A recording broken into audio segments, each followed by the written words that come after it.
right, guys, I'm gonna show you here in Temecula, California. We got this property under contract. It was a foreclosure, and I'm about to run down the numbers. This is a potential $100,000 gross profit deal. We're already under contract with our buyer. I'm about to break the deal down for you. From East LA to the hills of Rancho Cucamonga, I'm gonna show you how I went from being broke to being rich. All right, so on the numbers, this was a foreclosure. Our seller was pretty motivated. It came in from text blasting, SMS, and our seller was motivated to save his property from foreclosure, and he was already ready to relocate back to the Philippines, okay? So my brother, our top acquisitions manager, spoke to him on September 22nd, initially when the lead came in. September 23rd, he shot out here from Upland, from our office, to Temecula to meet with the seller and convince him to sign our purchase and sales agreement. So the numbers are as follows. The seller's payoff at the time is $337,294. He had arrears, which required a reinstatement from our office of $65,428. He also had a hero loan. For those of you not familiar with what a hero loan is, it basically covers home improvements to save energy. So it's like a government funded program to loan you money for repairs to save energy in your house. So things like heating and air, windows, doors, solar, things like that. That's what those loans are designed for. And then the payment gets added on your mortgage. So the seller also had $15,000 on this hero loan that you have to account for in the numbers. A lien from Wells Fargo, probably for a credit card. Those of you guys that know I do collections, if you don't pay your bill, you're probably gonna put a lien on your house. That's how collectors roll. That's a $7,000 lien that this seller had on his property. HOA lien of $2,998. So why do I keep saying lien? Because these are debts that are not paid. He owed the HOA, he owed Wells Fargo, so they put a lien on the property, stopping it from transferring title to a new seller, to a new buyer. And we also offered him, this is where the kicker is, and I'll have Hector talk about this in a second. We offered him $15,000 to walk away. So that's basically relocation money for the seller. We give him $15,000 to walk away. Okay, so all in all, if we do the math, we're in at $442,720. That's the total money that we're all in at this point, accounting for everything. The payoff, the reinstatement, the hero loan, the Wells Fargo lien, the HOA lien, and the walkaway money. So I'll let Hector talk to you a little bit about how he pitched those $15,000 to the seller now. So the way I pitched the $15,000 walkaway sub 2 was, I basically did exactly what Mike did. I broke down the numbers and I explained to him, I asked him, how much do you want to walk away with? We always try to get a number from the seller. If you give your number up front, it's going to give the other person an upper hand, because what if he was going to ask less? So I could have easily have said, hey, how about if I give you 20 to walk away? And he would have been happy with 15. So his number was 18,000. Doing the numbers, I actually didn't know that the spread was going to be that significant. So one of the things that we do every single deal is we never give them their asking number. We go lower. So his asking number was 18,000. So I negotiated down to 15,000, and I actually still thought that was high. I wanted to get it down to about 13. What motivated him, and the way I pitched it to him, was, look, you're already gonna be foreclosed. You've already trusted 2 other investor companies and a realtor. None of them have taken you to the finish line. You're going to leave to the Philippines with bad credit and no money, or you can do business with us and put $15,000 in your pocket, save your credit, so in case you want to come back to the Philippines. This is a veteran, by the way. This guy was a Navy veteran, retired 20-year veteran of the Navy. He retired as a Master Chief, and he has a business in the Philippines. It's another thing, you got to connect with your sellers. And that's why we actually came into this deal trying to take care of them. We wanted to give them the best possible option. That's why I met at 15 instead of trying to drop him down to 13. He was that desperate that he probably would have went down to 11. So that's another thing that we do. We take care of our sellers. If they're in a bind and they're not all about the greed, we try to take care of them. If it's just a straight negotiation business, then hey, game on, we negotiate.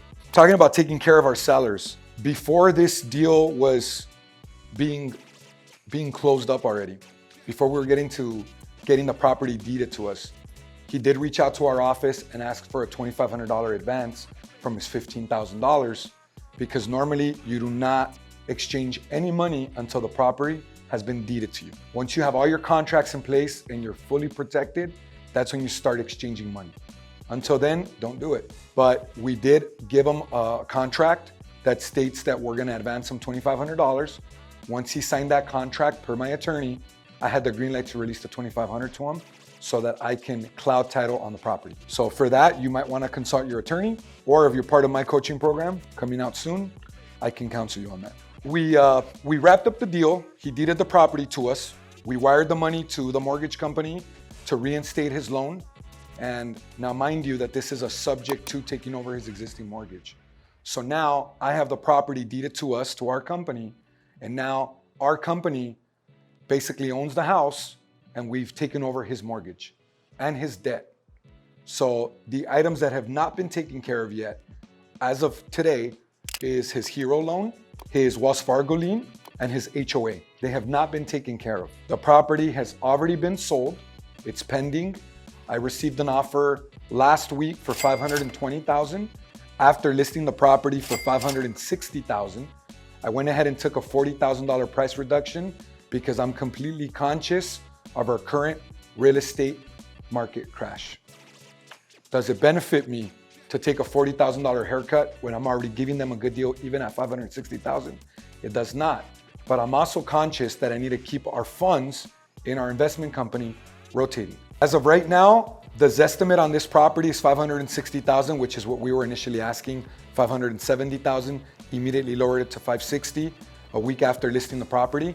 This property was on the market for under 27 days because of the huge price reduction or huge discount that I offered my buyers, which is the goal when you're doing a deal like this.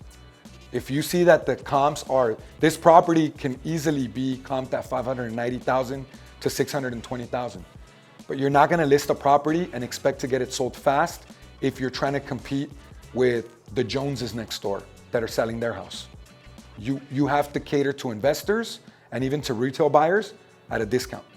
And you have to have your property under contract at a huge enough discount where you're able to do that. So the realtor's taking 6%, which is $39,000. And I estimate my closing costs, the seller's closing costs, to be at 1.5% of the $520,000, coming out to $7,800. So now let's talk about the profit margin. So at $520,000, we're gonna deduct the $39,000 real estate agent fees commission. The total that I'm all in is $442,720.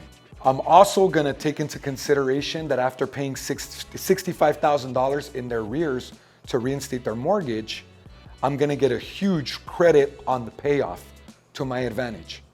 Okay, that's about $20,000. So I'm taking all these numbers into consideration. That's gonna give me a total net profit estimated right now, being conservative, of $58,280. So do you guys see how you went from $100,000 gross profit to $58,280 after paying real estate commissions and your 1.5% seller's closing cost?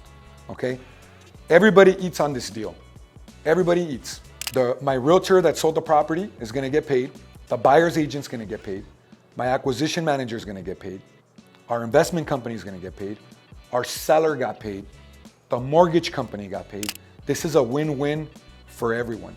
We saved the seller's credit, giving him $15,000 to relocate to the Philippines, and this was a successful real estate transaction for us. Now let's talk about a worst case scenario for you. The initial money out of our pocket on this deal to get it all to the point where it's at right now in closing in 20 days, within 20 days, was $80,428. Based off of my estimated profit, that puts me at an 85% return on investment. Where else are you gonna get that kind of return? Only in real estate. As a rental property, if we wanted to keep this as a rental, the PITI on this property is $2,100. That's principal, interest, taxes, insurance. and insurance. The whole shebang. okay? That's $2,100. This property, come in here real quick, Rico. This property based on Zillow rents is $3,200. My buddy here's from this area. Tell me what you think this can actually rent for if I 35 off top. just by painting it. So potentially I would be able to make, what is that? $1,400 a month Profit. on my $80,000 investment, okay? Now, why aren't I doing that?